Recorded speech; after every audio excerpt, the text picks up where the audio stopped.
നമ്മൾ ചോദിച്ചിരുന്നത് തിങ്കളാഴ്ച ദിവസത്തെ സുന്നത്ത് നോമ്പിന്റെ കാരണം പറഞ്ഞത് പ്രസവിക്കപ്പെട്ടു എന്നുള്ളതാണ്.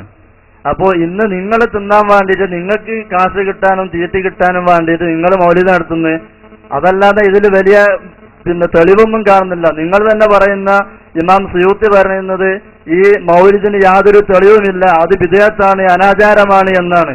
അതല്ലാതെ നിങ്ങളീ പറയുന്നത് പോലെ ഖുൽ ബിഫദ്ലില്ലാഹി വബിറഹ്മതിഹി ഫബിദാലിക ഫൽയഫ്റഹു എന്ന ആയത്ത് കാണാത്ത ആളാണ് ഇമാം സുയൂത്തി എന്ന് നിങ്ങൾ പറയേണ്ടി വരും. അതല്ലെങ്കിൽ ഇമാം സുയൂത്തിയുടെ ആശയം വൈരുദ്ധ്യങ്ങളുടെ കലവറയാണ് എന്ന് നിങ്ങൾ പറയേണ്ടി വരും. മറ്റൊന്ന്, ഈ റാലി നടത്തുക എന്നതിന് വഹാബികൾ ചെയ്യുന്നത് പോലൊക്കെ നിങ്ങൾ ചെയ്യുന്നു, ഞങ്ങൾ ചെയ്യുന്നത് പോലൊക്കെ നിങ്ങൾ ചെയ്യുകയാണെങ്കിൽ, അതിനൊക്കെ ആണെങ്കിൽ നിങ്ങൾക്ക് ഞങ്ങളുടെ കൂടെ കൂടെ ലയിച്ചാൽ മതിയല്ലോ. അതല്ലാന്നുണ്ടെങ്കിൽ നിങ്ങൾക്ക് ദീനിൽ തെളിവുണ്ടെങ്കിൽ ആ തെളിവ് പറയണം. റാലി നടത്തിയതിന് ഇസ്ലാമിക ദൃഷ്ട്യാ തെളിവുണ്ടോ ഇല്ല എന്നതാണ് ചോദ്യം. അതിന് തെളിവ് പറയണം. നിങ്ങൾ എന്താ തെളിവ്? ഓരോന്ന് ചോദിക്കുക. എന്താ സുയൂത്തി ഇമാം എന്താ പറഞ്ഞത്? സുയൂത്തി ഇമാം എന്ത് പറഞ്ഞു? അസ്ലു അമലിൽ മൗലിദി ബിദ്അത്തുൻ, അങ്ങനെ സുയൂത്തി ഇമാം പറഞ്ഞിട്ടില്ല. ലം തുൻഖൽ അൻ അഹദിൻ മിനസ് സലഫി സ്വാലിഹി മിനൽ ഖുറൂനി സലാസത്തി. കിതാബ് നിങ്ങളുടെ കയ്യിലുണ്ടല്ലോ, പിന്നെ പിന്നോട് ചോദിക്കേണ്ട ആവശ്യമല്ലോ. അതാ കിതാബ് നിങ്ങളുടെ കയ്യിലില്ലേ? ആ ഹദീസ്, ആ ഇബാറത്തിന്റെ ബാക്കി വായിക്കൂ. കിതാബ് തന്ന വഹാബികൾ ഒക്കെ കട്ടുവെച്ചാണ് വായിക്കാറുള്ളത്. ഈ പറഞ്ഞ ഇബാറത്തിന്റെ ബാക്കി വായിച്ചാൽ വഹാബിസം പൊളിഞ്ഞു തൂഫാനായി പോകും. ഇങ്ങനെ കട്ടുവെച്ച് വായിക്കുക എന്നത് വഹാബിസത്തിന്റെ ഒരു പതിവാകുന്നു എന്ന് നിങ്ങൾ മനസ്സിലാക്കുക. ബിദ്അത്ത് എന്താണെന്ന് വിശദീകരിച്ചുകൊണ്ട് നബി സല്ലല്ലാഹു അലൈഹി വസല്ലമ തങ്ങളുടെ ജന്മത്തിൽ സന്തോഷം പ്രകടിപ്പിക്കണമെന്ന് പറയുവാൻ വേണ്ടി മഹാനായ ഇമാം സുയൂത്തി റഹ്മത്തുള്ളാഹി അലൈഹി രചിച്ച ഗ്രന്ഥമാണ് എന്ത്?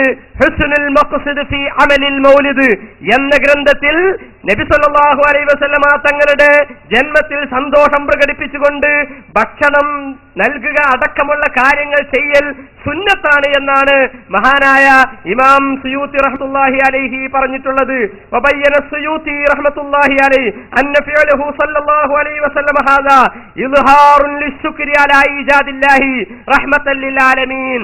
നബി സല്ലല്ലാഹു അലൈഹി വസല്ലം തങ്ങള് അവിടുത്തെ ശരീരത്തിന് വേണ്ടി അഖീഖ അറുത്തു കൊടുത്ത, ഒരു മൃഗത്തെ അറുത്തു കൊടുത്ത സംഭവത്തെ വിശദീകരിച്ചുകൊണ്ട് മഹാനായ ഇമാം സുയൂത്തി പറയുന്നു, ഇത് തന്റെ ജന്മത്തിൽ സന്തോഷം പ്രകടിപ്പിക്കണമെന്ന് സമുദായത്തെ പഠിപ്പിക്കുവാൻ വേണ്ടിയിട്ടാണ് അള്ളാഹുവിന്റെ റസൂൽ സല്ലല്ലാഹു അലൈഹി വസല്ലമ തങ്ങൾ മൃഗത്തെ അറുത്തു കൊടുത്തത്. എന്നിട്ട് പറഞ്ഞു വഖാല സുയൂത്തി ഫയുസ്തഹബ്ബു ലനാ, അതുകൊണ്ട് സുയൂത്തി ഇമാം പറയുന്നു ഫയുസ്തഹബ്ബു ലനാ, നമുക്കും സുന്നത്താണ്. ഐളൻ നബി സല്ലല്ലാഹു അലൈഹി വസല്ലമ തങ്ങൾ ചെയ്തതുപോലെ ഇൽഹാറു ശുക്രി ബി മൗലിദിഹി, നബി സല്ലല്ലാഹു അലൈഹി വസല്ലമ തങ്ങൾ ജനിച്ചതിന്റെ പേരിൽ നന്ദി പ്രകടിപ്പിക്കൽ. എങ്ങനെ? ബിജ്തിമാഇൻ, ഒരുമിച്ച് കൂടിക്കൊണ്ട്, റാലി നടത്തിക്കൊണ്ട്, വഇതാമിൻ, ഭക്ഷണം വിതരണം ചെയ്തുകൊണ്ടും, വനഹ്വി ദാലിക, ഇതുപോലെയുള്ള കാര്യങ്ങൾ ചെയ്തുകൊണ്ട്, മിൻ വുജൂഹിൽ ഖുർബാത്ത്, പക്ഷെ നല്ല കാര്യങ്ങളായിരിക്കണം, വഇൽഹാറിൽ മസറാത്ത്, സന്തോഷ പ്രകടനങ്ങളായിരിക്കണം. ജനങ്ങളെ ബുദ്ധിമുട്ടിക്കുകയോ സ്ത്രീ പുരുഷന്മാർ കലരുകയോ ചെയ്യുന്ന ഹറാമായ കാര്യങ്ങൾ കൊണ്ടാവരുത് എന്ന് മാത്രമേയുള്ളൂ. മഹാനായ ഇമാം സുയൂത്തി റഹ്മത്തുള്ളാഹി അലൈഹി നബിദിനം ആഘോഷിക്കണമെന്ന് പറഞ്ഞതിന്റെ ഒരു ഭാഗം മാത്രം വായിച്ചുകൊണ്ട് കബളിപ്പിക്കുന്ന വലിയ കബളിപ്പിക്കലാണ് നിങ്ങൾ അവിടെ കേട്ടത് എന്ന് കൂട്ടത്തിൽ ഓർമ്മപ്പെടുത്തുകയാണ്.